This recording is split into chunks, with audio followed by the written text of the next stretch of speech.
Buenas tardes.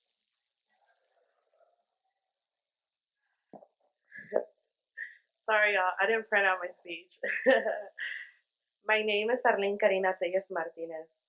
I am an undocumented immigrant from Mexico. I came to the United States in 2003 at the age of 4 after crossing the Rio Grande twice. I grew up in a small town in North Carolina. North Carolina, for a long time, was known to be absolutely anti immigrant and was one of the states with the most 287G contracts. These contracts are an agreement between ICE and sheriffs throughout different counties, that allow for people to be screened for their immigration status and keep them under an ICE hold. This means that simple things like driving without a license can mean deportation or family separation. This is the type of fear and anxiety that filled my life every single day. I became a DACA recipient in 2014 in silence. I was not allowed to disclose my status, but that changed 2 years later when Trump began his campaign.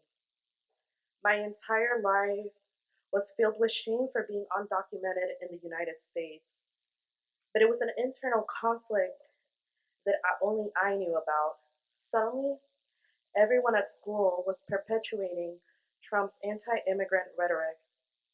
It was my senior year of high school, and I needed help finding resources to pay for school, since North Carolina does not allow undocumented students to pay in-state tuition. I told my guidance counselor about my status and did not receive any help. By this point, I was desperate. I decided to tell everyone that I was undocumented. Senior year became the most lonely year of my life. My friends, my youth group, everyone, they turned their backs against me. They hid their xenophobia and racism in their wrongful interpretation of the gospel. They would tell me that the first person to create laws was God, and it was our duty to follow all laws. Unjustful laws created by men are not the same as the divine laws created by Jesus Christ.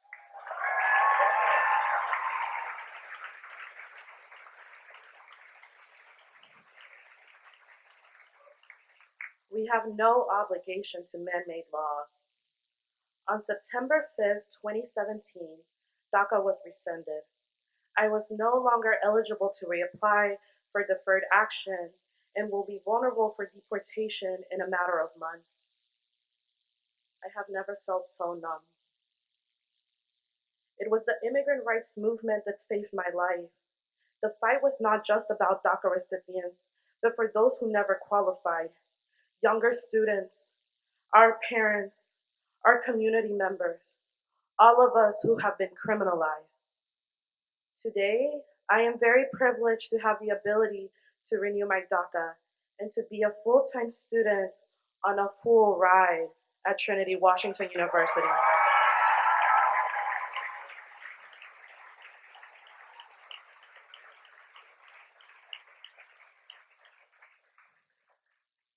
Today, I am not just a firm believer in Jesus Christ, but in the abolition of the prison industrial complex system that cages our community members.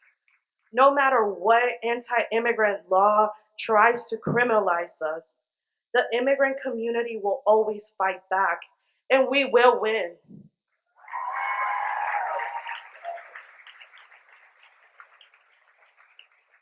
I welcome you to pray for immigrants, refugees, and everyone who is incarcerated. We must continue to find ways in which we can live God's gospel through fighting for justice. Isaiah 41:10 reminds us to fight courageously and fearlessly. So do not fear, for I am with you. Do not be dismayed, for I am your God. I will strengthen you and help you. I will uphold you with my righteous hand.